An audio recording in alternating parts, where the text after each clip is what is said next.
বড় ভাবি সাদাত ভাইয়ের ওয়াইফ, ওনাকে বলা হয়েছে তোমরা ডিপজলের সাথে যোগাযোগ করো। এখন ডিপজল ভাই তো আমাদের ঢাকায় নেই, কোথায় আছে আমরা জানি না, ওনার সাথে আমাদের কোনো যোগাযোগ নেই। আর আমার মা মারা গেছে 11 বছর ধরে ভাইয়ের সাথে আমাদের কোনো সম্পর্ক নাই। আমার ভাইয়ের নামে অনেকই মামলা টামলা আছে, আমার ভাইসাদের নামেও আছে, বড় ভাইয়ের ছেলের নামেও আছে। এখন ওরা এটা প্যাকেজ বিক্রি করে ওরা হয়তো বিদেশ চলে যাওয়ার জন্য মেনলি কাজটা করতেছিল। পারিবারিকভাবে অনেকবার বসছি আমার ভাইয়ের সাথে, ওনারা কোনোভাবেই ওই যে সময় দিছে আর দিচ্ছি। আমি সোরাব সাহেবের মেয়ে এবং ডিপজল ভাইয়ের 3 নম্বর বোন। আমার নাম পারভিন বেগম। আমরা 4 মাস ধরে এটার পিছনে পরিবারভাবে মিচুয়াল করার জন্য বড় ভাবির কাছে আমার অন্য বোনরা গেছে যে ভাবি আপনি আমাদেরটা দিয়ে দেন। বড় ভাবি সাদাত ভাইয়ের ওয়াইফ, ওনাকে বলা হয়েছে, উনি বলছে আমার হাতে কোনো কাজ না, আমার হাতে কোনো কিছু নাই, তোমরা ডিপজলের সাথে যোগাযোগ করো। এখন ডিপজল ভাই তো আমাদের ঢাকায় নেই, কোথায় আছে আমরা জানি না, ওনার সাথে আমাদের কোনো যোগাযোগ নেই।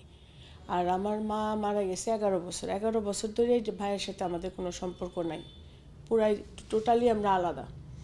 এখন এর মধ্যে 6 মাস আগে যখন ভাবির কাছে গেছি তখন আমরা খবরটা পাইছি যে ওনারা প্যাকেজ বিক্রি করার জন্য একটা পায়তারা করতেছে। কারণ এই সরকার আসছে, এই সরকার কখন কি হবে। আমার ভাইয়ের নামে অনেকই মামলা টামলা আছে, আমার ভাইসাদের নামেও আছে, বড় ভাইয়ের ছেলের নামেও আছে। এখন ওরা এটা প্যাকেজ বিক্রি করে ওরা হয়তো বিদেশ চলে যাওয়ার জন্য মেনলি কাজটা করতেছিল। আর তখন আমরা সব খবর পাই, আমরা এই কোর্টে আমরা একটা মামলা দায় করছি। মামলাটা করার পরে এখন আমাদের ওইখান থেকে ইনজেকশন নোটিশ জারি করছে যে এটা সব স্থগিত করে দেওয়ার জন্য আমরাই আবেদন করছি। কারণ আমার ভাইদের তো ক্ষমতা একটা আছেই, ওই বলে যদি সমস্ত কিছু বিক্রি করে দেয় তাহলে তো আমরা এটাও আর নিজস্ব বলে কোনো পাবো না, রাইট নেই। ওই জন্য সব জায়গায় আমরা এটা লাগানো হয়েছে আর কি, নোটিশটা টানানো হওয়ার কারণ হলো 3 ভাই মিলিত, এক ভাই তো নাই, ওনার ছেলেরা আছে, মিলিত হয়ে জানি কোনো প্যাকেজ না বিক্রি করতে পারে। এটাই হলো মেনলি আমাদের কাজ।